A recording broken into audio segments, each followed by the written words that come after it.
wabarakatuh. Sebelum saya lanjut materi, izinkan saya memperkenalkan diri.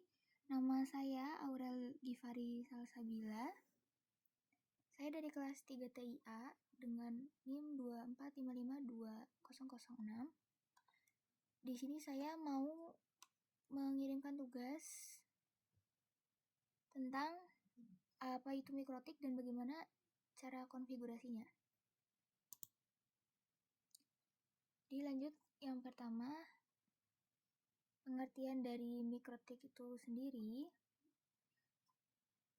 Jadi, gambaran secara umumnya mikrotik itu bekerja seperti router yang biasanya tuh digunakan seperti sebagai hotspot ataupun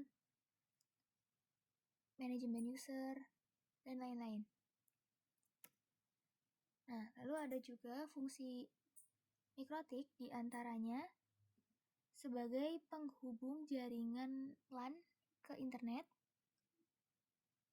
atau jaringan lokal ke internet.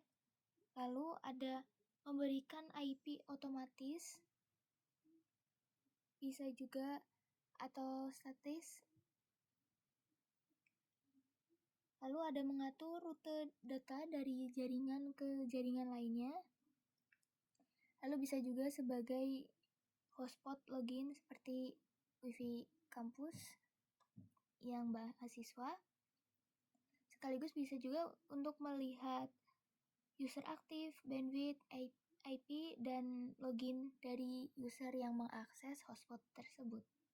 Dan juga mengamankan jaringan dari akses serangan yang tidak diinginkan. Oke, yang pertama, di sini saya memilih untuk menggunakan Winbox karena ini saya pahamnya menggunakan Winbox. Sebenarnya ada berbagai macam cara. Yang familiar untuk digunakan atau dicoba itu Winbox dan juga VirtualBox. Nah, di sini saya menggunakan VirtualBox.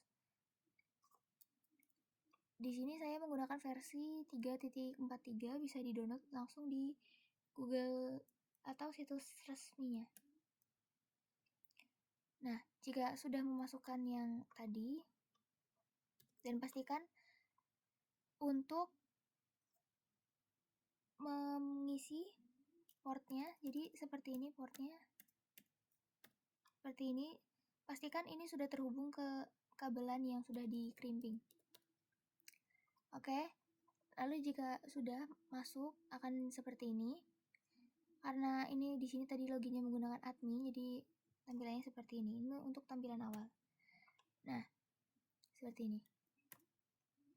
Lalu, karena tadi kita loginnya menggunakan admin, di sini kita perlu untuk reset konfigurasinya agar kita bisa memberikan IP-nya atau sekaligus memberikan alamat dari sebuah IP tersebut.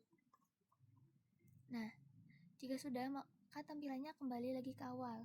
Jadi, yang akan muncul di Nightboards ini itu 0.0.0.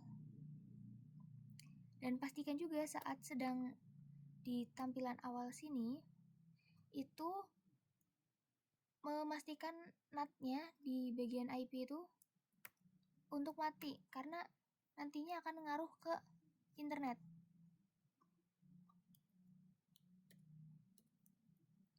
Oke, lanjut di sini. Saat sudah login kembali, perlu melakukan untuk setting router ulang. Jadi di sini untuk penamaan dari si user ini atau server itu sendiri. Nah, setelah itu pada bagian interface harus disesuaikan dengan kabel UTP yang disambungkan ke port tadi. Nah, di sini ada Ether 1, 2 sampai 5. Nah, Ether 1, 2, 3, 4, 5 ini biasanya Ether 1 itu digunakan untuk internet. Lalu Ether 2, Ether 3 untuk user atau klien. Karena karena jaringan itu mikrotik ini maksudnya itu bisa dibuat seperti topologi layaknya itu topologi bus, ring, dan lain-lain. Maka biasanya user yang digunakan itu 1 dan sisanya port 4 atau 5 itu digunakan untuk dikoneksikan ke mikrotik atau router yang lain. Nah, Ether 1 ini biasanya diisi dengan internet dan Ether 2 adalah kabel yang terkoneksi antara si router ini dan juga PC di sini. Lalu lanjut di sini, jangan lupa pengalamatan IP karena ini penting. Jadi pada bagian interface tadi diklik tanda plus. Nah, kenapa tadi saya bilang NAT-nya untuk dimatikan? Karena kalau tidak dimatikan, ini internetnya tidak akan muncul seperti ini. Dan otomatis harus mengisi dulu secara manual seperti ini. Nah, di sini ada 2 IP itu ada 2 tergantung skalanya. Misalkan kita ambil contoh seperti hotspot yang ada di kampus yang mahasiswa, karena usernya itu terbatas, jadi nggak semua orang bisa mengakses. Kemungkinan yang digunakan itu dengan IP 192 ataupun bisa juga pada bagian subnet masknya seperti ini. Nah, jadi ini itu adalah jumlah host atau user yang dapat menjangkau jaringan tersebut. Nah, untuk interface ini disesuaikan dengan yang mau diberikan IP.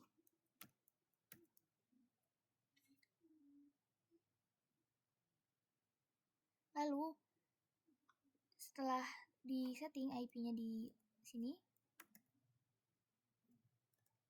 jangan lupa ganti juga IP yang ada di PC atau komputer fisiknya. Nah, di sini pilih yang statis. Kalau yang atas ini otomatis itu DHCP. Lalu jika sudah bisa diklik OK. Nah, lanjut untuk setting DNS-nya. Itu bisa diklik di IP, lalu ke DNS. Setelah itu akan muncul DNS setting dan server. Nah, untuk servernya ini dimasukkan dengan ISP yang digunakan. Jika sudah diklik load dan apply, lalu bisa diklik OK. Dan tes terakhir yaitu mencoba pemanggilan. Sebenarnya ada 2 cara, bisa langsung lewat Winbox-nya ataupun lewat di CMD seperti ini, langsung ping. Nanti jika sudah bisa di run, maka hasilnya akan muncul IP-nya. Tapi jika invalid atau gagal, itu akan muncul tulisan invalid sebanyak 4 kali. Seperti itu. Jadi untuk IP-nya tadi disesuaikan karena IP 172 itu biasanya digunakan skalanya banyak. Jadi rentannya lebih luas, bisa dipakai ribuan bahkan puluhan perangkat. Sedangkan IP 192 itu skalanya kecil dan gampang diingat. Biasanya juga untuk praktek-praktek seperti di SMK ataupun yang sedang ingin mencoba belajar mikrotik itu menggunakan IP 192 agar lebih mudah diingat dan cocok untuk jaringan simpel seperti hotspot salah satunya. Oke, jadi kurang lebih tujuan dari mikrotik ini adalah mengatur jaringan agar lebih stabil dan aman karena dilengkapi dengan firewall, routing, dan komputer akses.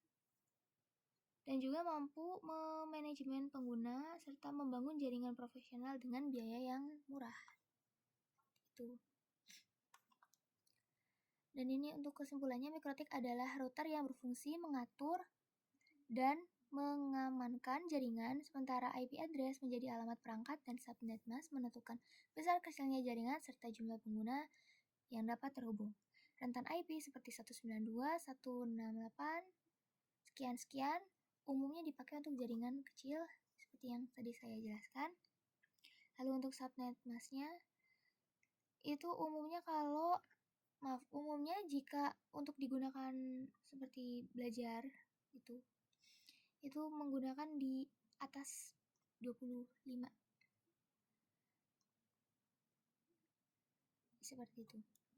Ini itu saja yang dapat saya sampaikan.